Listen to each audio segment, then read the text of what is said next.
नमस्कार दोस्तों, स्वागत है आपका जुगल सर ऑनलाइन क्लासेज में। आज हम पढ़ने वाले हैं कंप्यूटर की पीढ़ियां। कल हमने पढ़ा था कंप्यूटर के प्रकार। कंप्यूटर के प्रकार में एक और कंप्यूटर आता है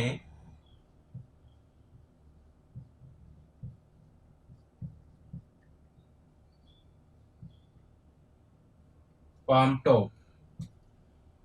ये किस प्रकार का कंप्यूटर होता है ये मैं लास्ट में क्यों बता रहा हूँ, क्योंकि ये जो कंप्यूटर होता है दोस्तों, ये एक हथेली के आकार का होता है। आपकी जो हथेली होती है उतने आकार का होता है। किस आकार का? हथेली के आकार का ये कंप्यूटर होता है। तो जब ये हथेली के आकार का है तो इसमें इनपुट किस माध्यम से किया जाता है? भाई बड़ा होता तो उसमें अपन क्या करते, उसमें अपन कीबोर्ड या माउस के माध्यम से इनपुट करते, लेकिन यहाँ पर ये हथेली के आकार का है तो इसमें इनपुट जो किया जाता है दोस्तों, वो ध्वनि के माध्यम से किया जाता है। किसके माध्यम से? ध्वनि के माध्यम से। ध्वनि के माध्यम से इसमें इनपुट किया जाता है। इसमें ध्वनि के माध्यम से इनपुट किया जाता है। इसे इसे पीडीए भी कहा जाता है। क्या कहा जाता है दोस्तों? इसे पीडीए भी कहा जाता है। पीडीए भी कहा जाता है। ये हो गए कंप्यूटर के प्रकार आपके संपन्न। और अब आप इसका स्क्रीनशॉट ले सकते हैं। ज्यादा खास नहीं है, लेकिन एग्जाम में एग्जाम में ये पूछा गया है कि पीडीए क्या होता है। ऑप्शन में आया था ये वाला पॉम टॉप। आगे बढ़ते हैं। आज हम पढ़ने वाले हैं कंप्यूटर की पीढ़ियां, कि कंप्यूटर का जो विकास हुआ है वो किस चरण में हुआ है। जैसे पीढ़ियों से मतलब क्या है दोस्तों? जैसे इसकी टोटल कितनी पीढ़ियां हैं? 5 पीढ़ियां हैं। अब 5 पीढ़ियों में क्या होता है, प्रत्येक पीढ़ी के जो लक्षण होते हैं, जैसे आपने पढ़ा होगा, प्रत्येक पीढ़ी के लक्षण सेम होते हैं, मतलब सेम क्वालिटी वाली जो कंप्यूटर होते हैं उनको अलग पीढ़ी में रखा गया है। अभी वर्तमान में कौन सी पीढ़ी चल रही है? अभी वर्तमान में चल रही है अपने 5वीं पीढ़ी। कौन सी पीढ़ी? 5वीं पीढ़ी। तो समझते हैं कौन कौन सी क्या क्या विशेषताएं अलग अलग थी इन सभी पीढ़ियों में। तो आइए शुरुआत करते हैं कंप्यूटर की प्रथम पीढ़ी से। मैं आपको एक चार्ट बना के बता दूंगा जिसमें सभी को आपको अच्छे से समझ में आएगा। अगर मैं अलग अलग बताता हूं यहाँ पर तो हो सकता है आपको समझ में ना आए। तो कंप्यूटर की पीढ़ियां, जैसे प्रथम पीढ़ी, कंप्यूटर की प्रथम पीढ़ी।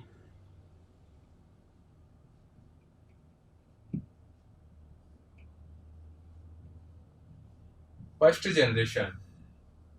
द्वितीय पीढ़ी।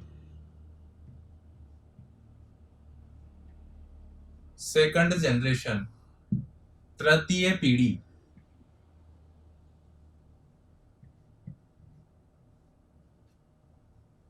Third generation. चतुर्थ पीढ़ी।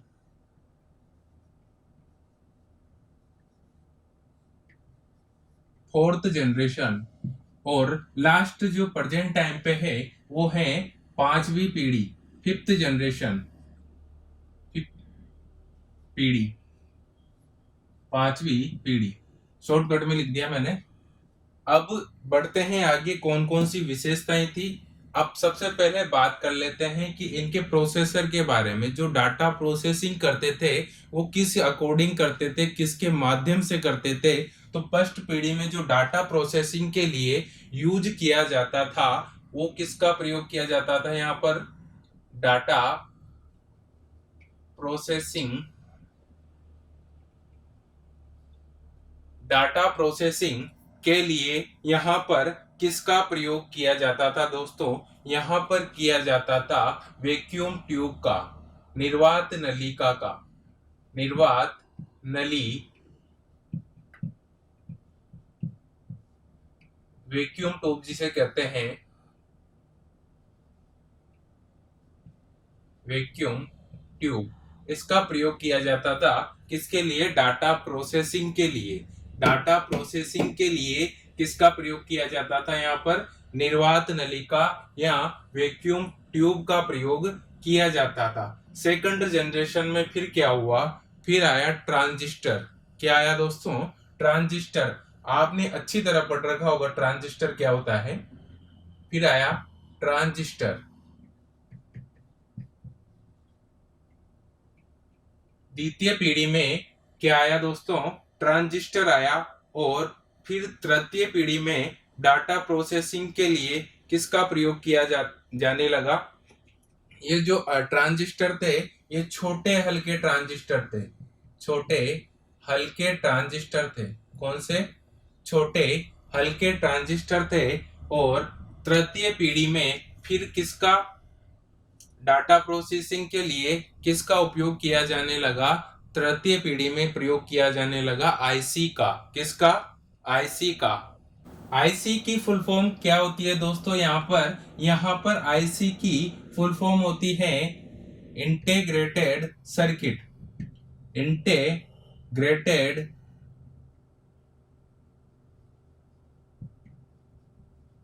सर्किट।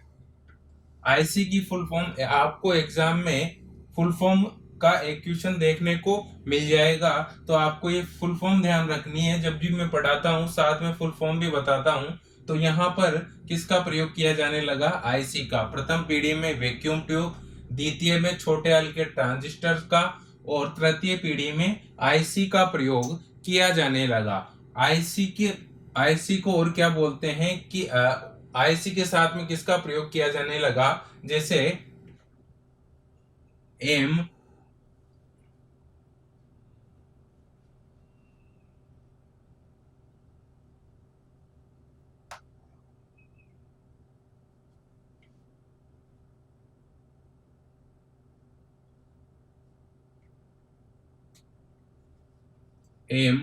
एस आई, एसएसआई और एमएसआई का प्रयोग यहाँ पर किया जाने लगा। अब ये क्या होता है? इसकी फुल फॉर्म होती है दोस्तों एसएसआई की स्मॉल स्केल इंटीग्रेशन।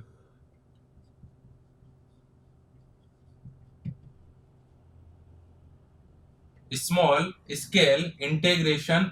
और एमएसआई क्या होता है दोस्तों? यहाँ पर एमएसआई होता है मीडियम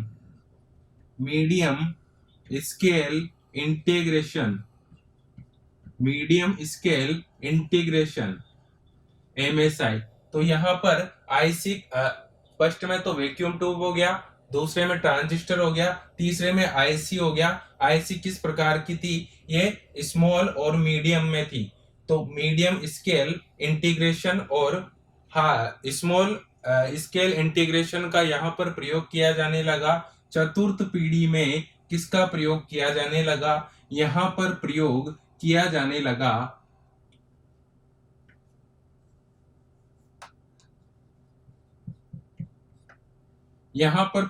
जाने लगा दोस्तों एलएसआई और वीएलएसआई। एलएसआई और वीएलएसआई का प्रयोग यहाँ पर डाटा प्रोसेसिंग के लिए किया जाने लगा। अब आप पूछोगे एलएसआई क्या होता है? एलएसआई क्या होता है? ये होता है large scale integration. Large scale integration. और VLSI very large scale integration. VLSI ये होता है very large scale integration. Data processing के लिए बता रहा हूं दोस्तों आपको। फर्स्ट पीढ़ी में वैक्यूम ट्यूब, द्वितीय पीढ़ी में ट्रांजिस्टर, तृतीय पीढ़ी में आईसी या फिर आईसी के अलावा इसको ये भी बोला जा सकता है एसएसआई और एमएसआई। और यहाँ पर प्रयोग किया जाता था किसका? एलएसआई और वीएलएसआई। एलएसआई और वीएलएसआई का प्रयोग यहाँ पर चतुर्थ पीढ़ी में किया जाता था। वेरी लार्ज स्केल इंटीग्रेशन और लार्ज स्केल इंटीग्रेशन का। ठीक है दोस्तों, आगे बढ़ते हैं। यहाँ पर एक खास बात है कि जो VLSI है, इसके माध्यम से माइक्रो प्रोसेसर का किसका माइक्रो प्रोसेसर का निर्माण संभव हुआ। माइक्रो प्रोसेसर का निर्माण VLSI के माध्यम से संभव हुआ, और यहाँ पर चतुर्थ पीढ़ी में ULSI का प्रयोग किया जाने लगा, और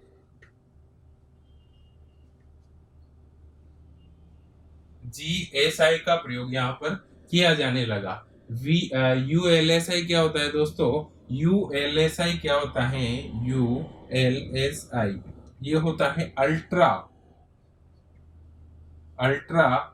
large scale integration. Ultra large scale integration.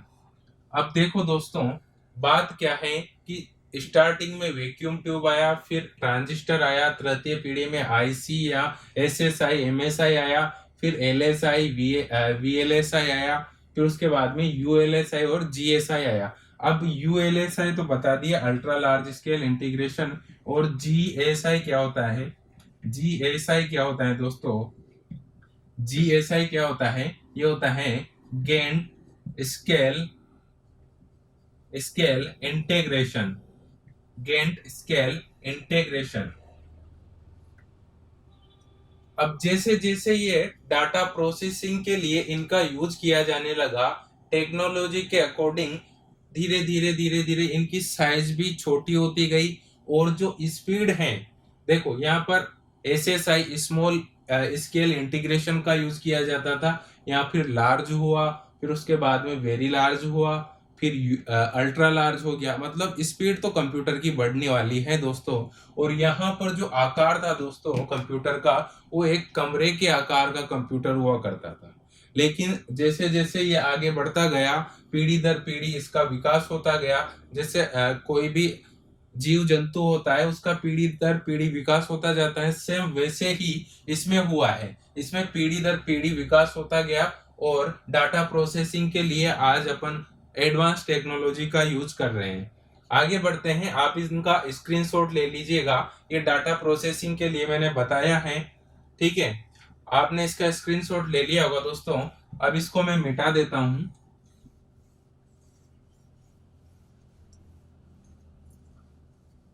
अब नेक्स्ट बात आती है, स्टोरेज के लिए किसका प्रयोग किया जाता था? कौन सी पीढ़ी में स्टोरेज के लिए किसका प्रयोग किया जाता था? यहाँ पर स्टोरेज मतलब संग्रहण क्षमता, स्टोरेज कैपेसिटी या स्टोरेज के लिए हम प्रयोग करते थे किसका? फर्स्ट पीढ़ी में किसका प्रयोग किया जाता था? यहाँ पर प्रयोग किया जाता था मैग्नेटिक ड्रम का प्रयोग यहाँ पर किया जाता था। किसका? मैग्नेटिक ड्रम का। ये एक ड्रम जैसा ही होता है, लेकिन इसमें क्या कर सकते हैं अपन? डाटा को स्टोर कर सकते हैं। डाटा को स्टोर कर सकते हैं। आकार में काफी बड़ा हुआ करता था ये, लेकिन आज आप देखोगे एक छोटा सा मेमोरी कार्ड है, उसमें अपन क्या कर सकते हैं? डाटा को स्टोर कर सकते हैं। लेकिन पहले ये आकार में बहुत बड़े हुआ करते थे। मैग्नेटिक ड्रम का प्रयोग यहाँ पर डाटा स्टोरेज के लिए प्रथम पीढ़ी में अपन करते थे।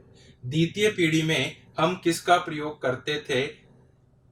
स्टोरेज के लिए हम द्वितीय पीढ़ी में मैग्नेटिक डिस्क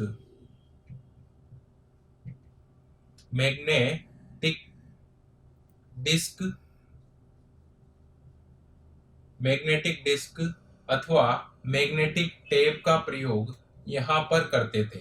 किसका? मैग्नेटिक डिस्क या मैग्नेटिक टेप का प्रयोग, अथवा एक और है पंच कार्ड। आपने पहले नाम सुन रखा होगा, पहली वाली क्लासों में मैंने बताया कि पंच कार्ड का आविष्कार किसने किया है? हरमन होलार्ट द्वारा इसका आविष्कार किया गया है। ये एक स्टोरेज का माध्यम है, इसमें डाटा को हम स्टोर कर सकते हैं। फिर धीरे धीरे विकास हुआ, फिर यही मैग्नेटिक डिस्क और टेप का प्रयोग तृतीय पीढ़ी में भी किया जाने लगा, लेकिन यहाँ पर इसकी क्वालिटी थोड़ी अच्छी थी। मैग्नेटिक तृतीय पीढ़ी में मैग्नेटिक डिस्क अथवा टेप का प्रयोग किया जाने लगा। प्रथम पीढ़ी में मैग्नेटिक ड्रम, द्वितीय पीढ़ी में मैग्नेटिक डिस्क या टेप का या पंच कार्ड का, और तृतीय पीढ़ी में मैग्नेटिक डिस्क या टेप का प्रयोग किया जाता था। चतुर्थ पीढ़ी में किसका प्रयोग किया जाता था? यहाँ पर प्रयोग किया जाता था दोस्तों सेमीकंडक्टर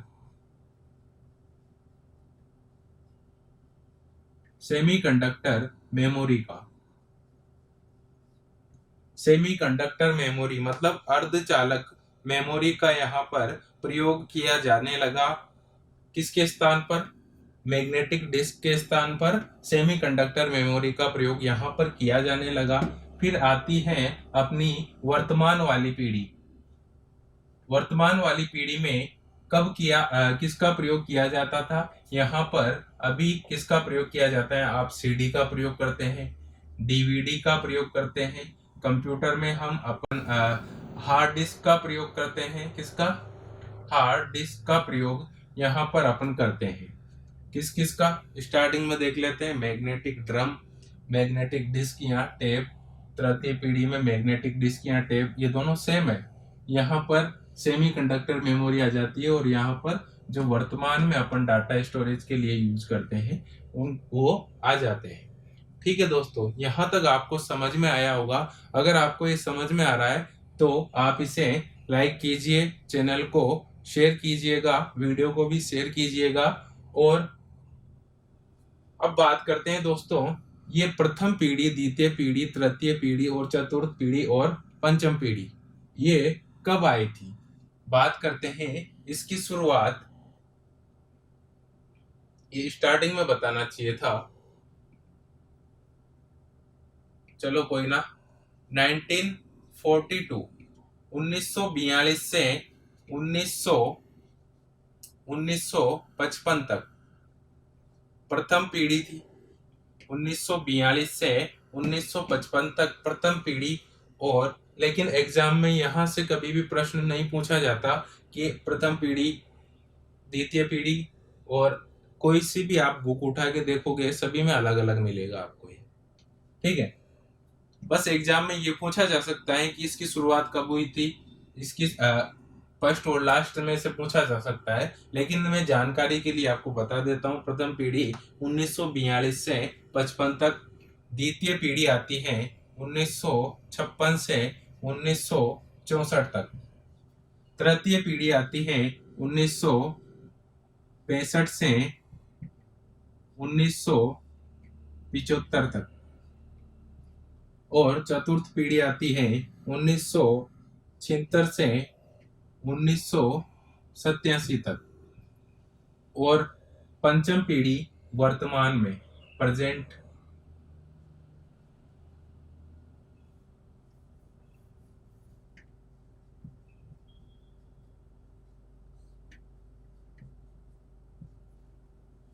ये हो गया प्रथम, द्वितीय और तृतीय पीढ़ी का टाइम। आगे बढ़ते हैं। अपन ने डाटा प्रोसेसिंग कर लिया, स्टोरेज कर लिया। अब बात करते हैं कि प्रोग्रामिंग जो लैंग्वेज थी, लैंग्वेज कौन सी पीढ़ी में किसका प्रयोग किया जाता था? कौन सी पीढ़ी में किसका प्रयोग किया जाता था? प्रथम पीढ़ी में दोस्तों मशीनी भाषा का प्रयोग किया जाता था। किसका? मशीनी भाषा का प्रयोग प्रथम पीढ़ी में किया जाता था। मशीनी भाषा क्या होती है? मशीनी भाषा जो 0 और 1 बाइनरी डिजिट में होती है, जो सिर्फ कंप्यूटर को समझ में आती है, जो सिर्फ कंप्यूटर को समझ में आती है। और इसके अलावा आपने नाम सुन रखा होगा असेंबली भाषा। असेंबली भाषा। अब असेंबली भाषा जो है ये तो बाइनरी नहीं है, फिर कंप्यूटर को कैसे समझ में आएगी? ये असेंबली जो प्रोग्रामिंग भाषा है ये कंप्यूटर को कैसे समझ में आएगी? ये कंप्यूटर को समझ में आएगी किसके द्वारा? असेंबलर के द्वारा, जो क्या करता है, ये परिवर्तित कर देता है किस भाषा में? मशीनी भाषा में। असेंबलर द्वारा ये कंप्यूटर को समझ में आएगी। ठीक है, आगे बढ़ते हैं द्वितीय पीढ़ी की ओर। द्वितीय पीढ़ी में मशीनी भाषा के रूप में किसका प्रयोग किया जाता था? यहाँ पर प्रयोग किया जाता था कोबोल और फोर्ट्रन जैसी उच्च स्तरीय भाषाओं के रूप में। कोबोल और फोर्ट्रन जैसी उच्च स्तरीय भाषाओं के रूप में यहाँ द्वितीय पीढ़ी में इनका प्रयोग किया जाता था। किसका? कोबोल का और फोर्ट्रन का। इसकी फुल फॉर्म क्या होती है दोस्तों? लिख लीजिएगा क्योंकि मैं इसको मिटा दूंगा। Common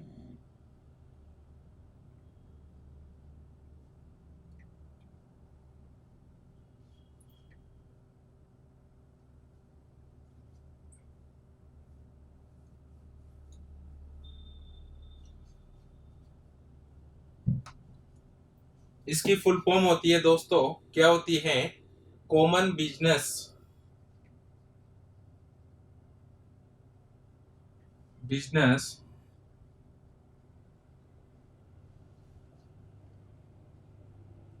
oriented language. Common business oriented language, ये इसकी फुल फॉर्म होती है। और फोर्ट्रन की फुल फॉर्म क्या होती है? इसकी फुल फॉर्म होती है formula formula translation. Formula trans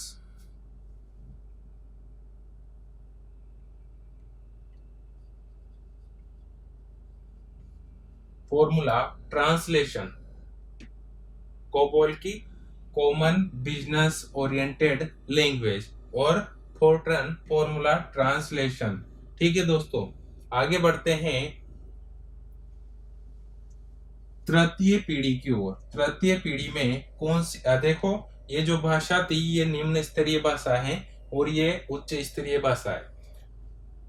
low level language और हाई लेवल लैंग्वेज, शॉर्टकट में HLL, और ये है LLL, लो लेवल लैंग्वेज और ये हाई लेवल लैंग्वेज।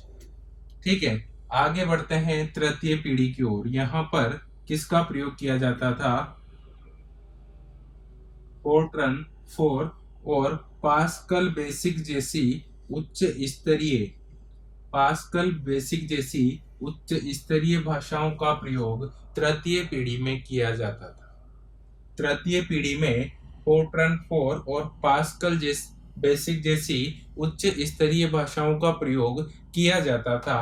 चतुर्थ पीढ़ी में कौन सी भाषाओं का प्रयोग किया जाता था? यहाँ तो हो गया मशीनी भाषा, यहाँ हो गया कोबोल और फोर्ट्रन। तृतीय पीढ़ी में फोर्ट्रन 4 और पास्कल बेसिक जैसी भाषाओं का प्रयोग किया जाता था। और चतुर्थ पीढ़ी में किन भाषाओं का प्रयोग किया जाता था दोस्तों? बताइए आप लोग।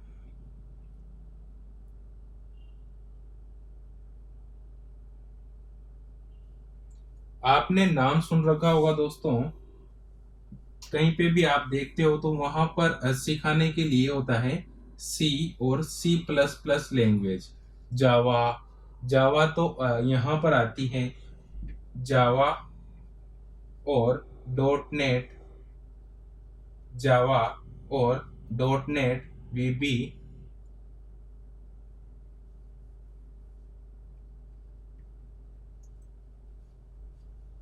फोर्ट्रन 4 पास्कल बेसिक तृतीय पीढ़ी में, C और C++ चतुर्थ पीढ़ी में, और जावा, VB और .NET जैसी उच्च स्तरीय भाषा पंचम पीढ़ी में।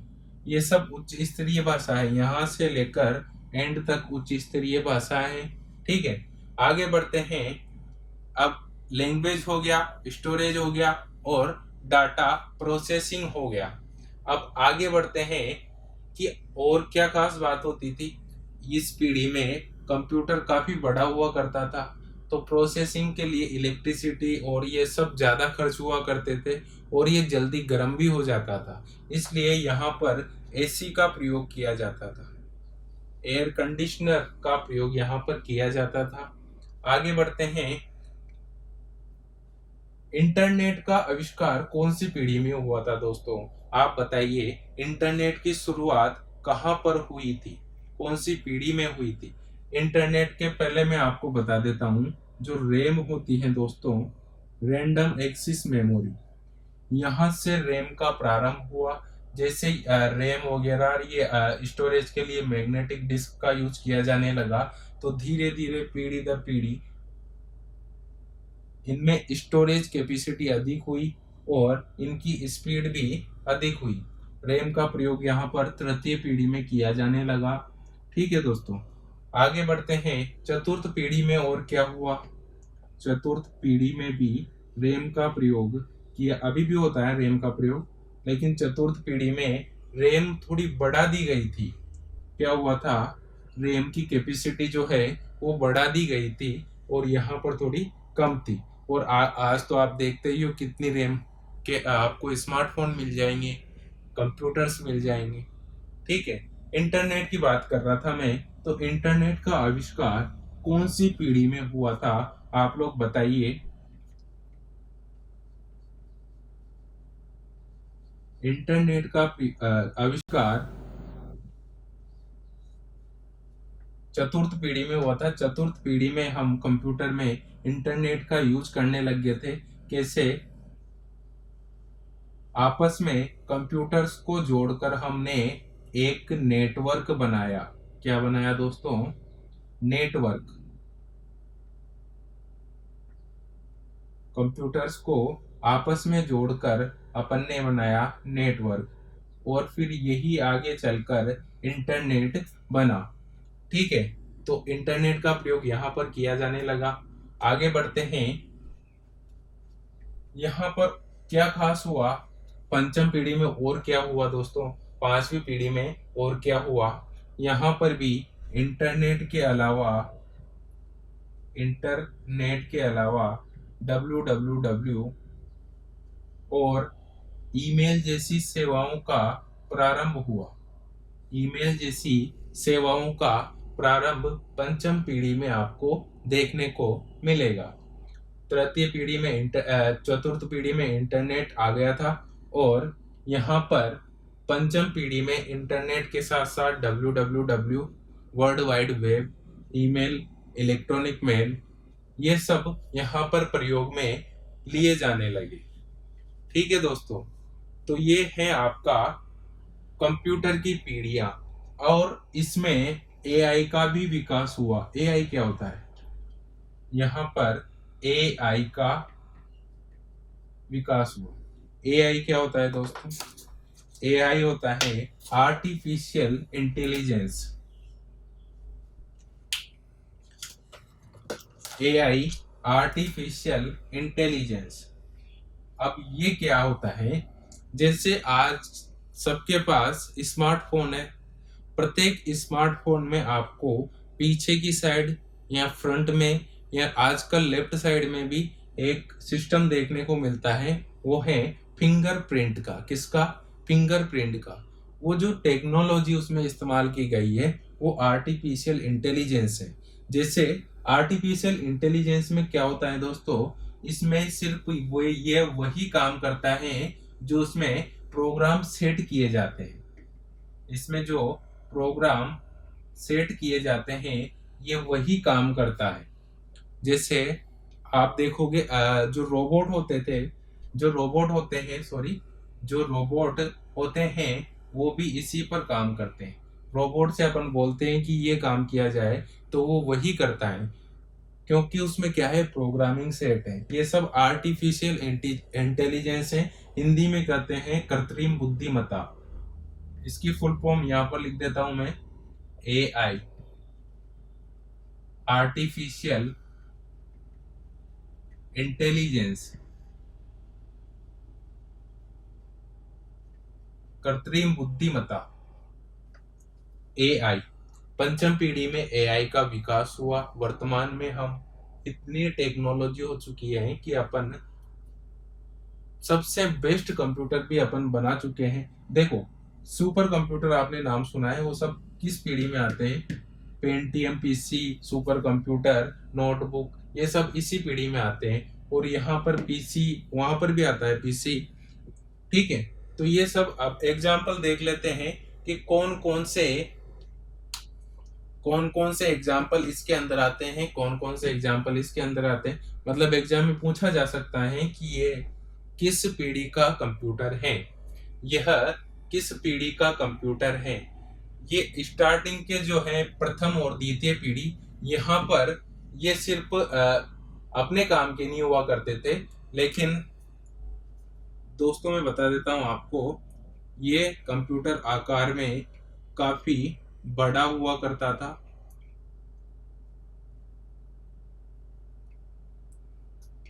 आकार बड़ा हुआ करता था, इसकी गति भी धीमी थी, गति धीमी। और क्या खासियत थी इनमें, इनमें तापमान अधिक हुआ करता था। जब ये चलता था तो तापमान बहुत ज्यादा हुआ करता था, इस कारण से हमें एसी का प्रयोग भी यहाँ पर किया जाने लगा। और जो स्टोरेज कैपेसिटी है, संग्रहण क्षमता,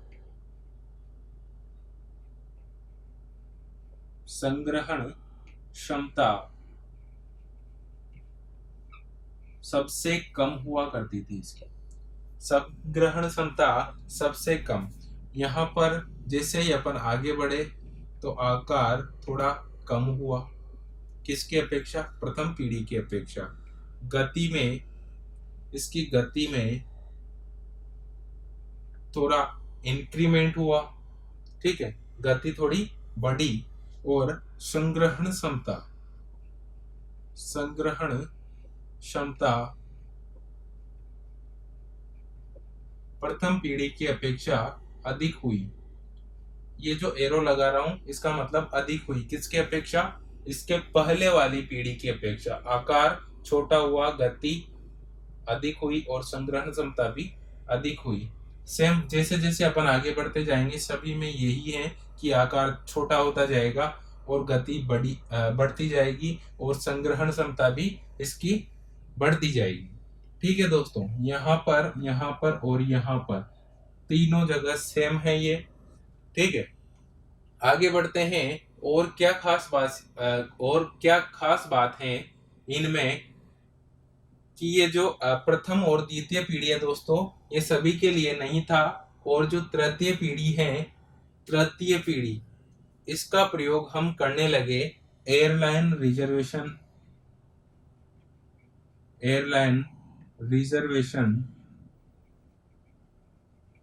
मतलब जो बिजनेस था उसमें हम इसका यूज करने लगे, क्रेडिट कार्ड बिलिंग वगैरह।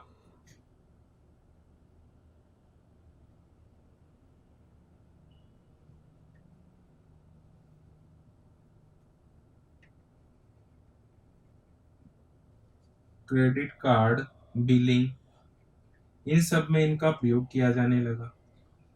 इसका प्रयोग कहां पर किया जाने लगा दोस्तों, चतुर्थ पीढ़ी का प्रयोग व्यवसाय में, व्यक्तिगत रूप में और इलेक्ट्रॉनिक लेन देन में इसका प्रयोग किया जाने लगा। इलेक्ट्रॉनिक फंड ट्रांसफर में, इलेक्ट्रॉनिक फंड ट्रांसफर मतलब पैसे ट्रांसफर करने हो उसके लिए जब बैंकिंग वगैरह चली थी तो ये चतुर्थ पीढ़ी में ही इसका प्रयोग हुआ करता था। आगे बढ़ते हैं, व्यक्तिगत यूज के लिए इसका प्रयोग किया जाता है। व्यक्तिगत मतलब यहाँ का जो कंप्यूटर था उसे हम घरों में यूज कर सकते थे, घरों में यूज कर सकते थे, व्यवसाय में यूज कर सकते थे,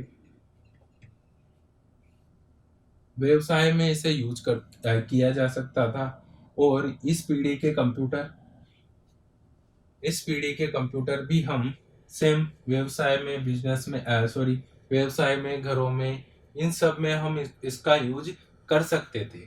ठीक है दोस्तों, ये हो गया कंप्यूटर की पांचों पीढ़ियां कंप्यूटर की पांचों पीढ़ियां आपके सामने हैं। आप इसका स्क्रीनशॉट ले लीजिएगा और सिस्टेमेटिक तरीके से आप नोट्स बना लेना ताकि आपको किसी प्रकार की समस्या ना आए। ये टेबल तो बना ही लोगे, लेकिन इसको देख देख के आपको अपने लिए नोट्स तैयार करने हैं। कैसे, प्रथम पीढ़ी में डाटा प्रोसेसिंग के लिए निर्वात नलिका का प्रयोग किया जाता था। फिर प्रथम पीढ़ी में लिखना, इसमें स्टोरेज के लिए मैग्नेटिक ड्रम का यूज हुआ करता था। और प्रथम पीढ़ी के जस्ट पीछे ये लिख देना टाइम इसका। और लैंग्वेज मशीनी भाषा का प्रयोग यहाँ पर किया जाता था और असेंबली भाषा का प्रयोग भी यहाँ पर किया जाता था। ठीक है, लेकिन असेंबली भाषा को परिवर्तित करने के लिए किसमें, मशीनी भाषा में असेंबलर का प्रयोग यहाँ पर किया जाता था। और ये आकार में काफी बड़ा हुआ करता था, गति धीमी थी, संग्रहण क्षमता कम थी और इस वजह से इसका तापमान भी अधिक हुआ करता था। तो यहाँ पर एसी का प्रयोग या विद्युत खर्च भी बहुत अधिक हुआ करता था। इस प्रकार द्वितीय पीढ़ी का भी आपको लिख लेना है, तृतीय का भी लिख लेना है, चतुर्थ का, पंचम का। अब इसके एग्जाम्पल भी लिखवाऊंगा मैं, तो थोड़ी जगह मिल जाए मेरे को कि प्रथम पीढ़ी में कौन से कंप्यूटर आते थे, द्वितीय पीढ़ी में कौन से कंप्यूटर आते थे। ठीक है, तो आप इसका अच्छे से एक स्क्रीनशॉट ले लीजिएगा।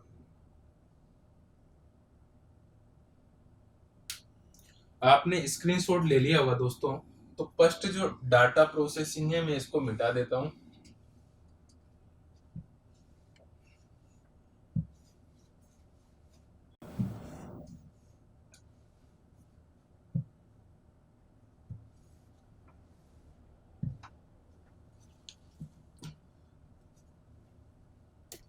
ठीक है दोस्तों, प्रथम पीढ़ी में कौन कौन से कंप्यूटर का प्रयोग करते थे अपन, इसमें करते थे IBM 650, IBM 650, एक है UNIVAC, universal automatic computer, UNIVAC.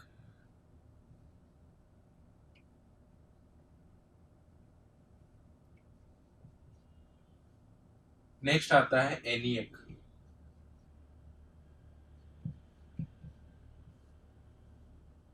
प्रथम इलेक्ट्रॉनिक कंप्यूटर अपन ने पहले पढ़ लिया है, प्रथम इलेक्ट्रॉनिक कंप्यूटर है, ये यूनिवर्सल कंप्यूटर है।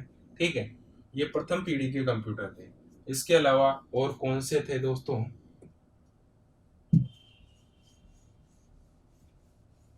द्वितीय पीढ़ी में IBM 1401, द्वितीय पीढ़ी में IBM international business machine, international business machine, ये एक कंप्यूटर बनाने वाली कंपनी है। ठीक है, CDC 1604, CDC 1604, ये भी द्वितीय पीढ़ी का कंप्यूटर है। आपको नाम ध्यान रखना है, एक Honeywell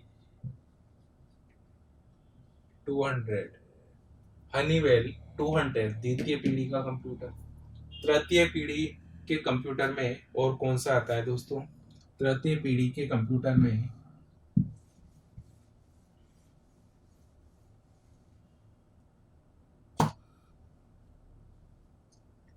IBM system, IBM system 360, ये कंप्यूटर जो है तृतीय पीढ़ी का कंप्यूटर है। नेक्स्ट NCR 395, ये भी तृतीय पीढ़ी का कंप्यूटर है। नाम ध्यान रखना है आपको दोस्तों, ये थोड़ा कठिन होता है लेकिन एक दो बार आप देखोगे तो आपको याद हो जाएगा। B6500। नेक्स्ट बढ़ते हैं, चतुर्थ पीढ़ी के कंप्यूटर में कौन कौन से आते थे।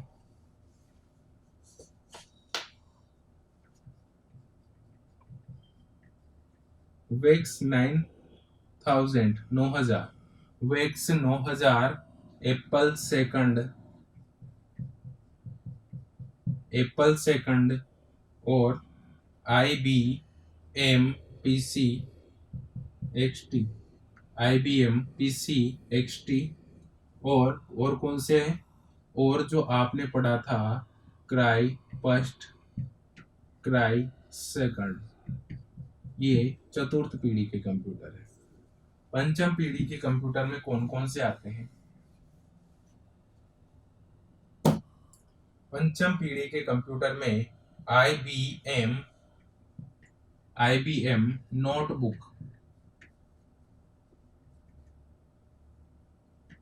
पेंटियम पीसी, पेंटियम पीसी और आपका जो सुपर कंप्यूटर है, जो आपका सुपर कंप्यूटर है वो भी इसी पीढ़ी का कंप्यूटर है। और जो आप पीसी यूज लेते हैं वो भी इसी पीढ़ी के कंप्यूटर में आता है, यदि उसकी क्वालिटी अच्छी हो तो। ठीक है, तो ये हो गया कंप्यूटर की पीढ़ियां आपके संपन्न। ठीक है दोस्तों, आशा करता हूं कि ये सब जानकारी आपको समझ में आई होगी। ठीक है,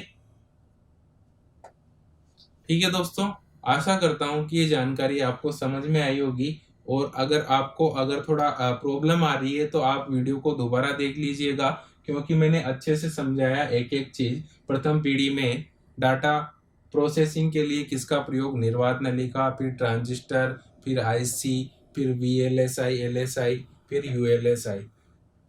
नेक्स्ट, स्टोरेज के लिए मैग्नेटिक ड्रम, यहाँ पर मैग्नेटिक डिस्क या टेप का प्रयोग किया जाता था। पंच कार्ड का भी प्रयोग किया है।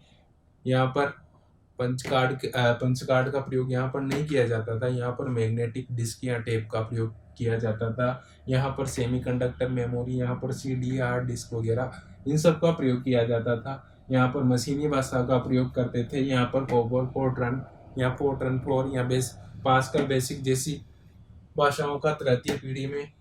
और नेक्स्ट, इस पीढ़ी में किसका प्रयोग करते थे दोस्तों, यहाँ पर करते थे अपन जावा, सॉरी,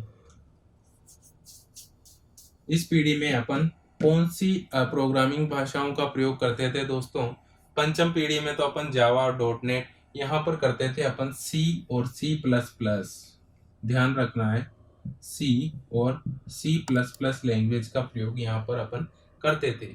इंटरनेट का आविष्कार चतुर्थ पीढ़ी में, ईमेल और आर्टिफिशियल इंटेलिजेंस WWW पंचम पीढ़ी में इनका आविष्कार हुआ। इनका प्रयोग कंप्यूटर में किया जाने लगा और यहाँ से तृतीय पीढ़ी से हम कंप्यूटर का यूज करने लगे। लेकिन स्टार्टिंग में जो बिजनेस या बड़े बड़े उद्योग धंधे थे उनमें ही इनका प्रयोग किया जाने लगा। हमारे काम का चतुर्थ और पंचम पीढ़ी में कंप्यूटर आया, क्योंकि ये सस्ता भी था और प्रत्येक व्यक्ति इसे आराम से परचेज भी कर सकता था और आकार भी इसका छोटा हुआ करता था। और स्पीड तो धीरे धीरे आपको पता ही है, स्पीड तो आई गई। और आजकल जो कंप्यूटर हैं आप देखोगे बहुत फास्ट, सुपर फास्ट कंप्यूटर आपके सामने है। ठीक है, तो आपको जानकारी अच्छी लगी हो तो वीडियो को ज़्यादा से ज़्यादा शेयर कीजिएगा, लाइक कीजिएगा और चैनल को सब्सक्राइब कीजिएगा, ताकि मैं आपको कंप्यूटर की अच्छी अच्छी जानकारी यहाँ से देता रहूँ।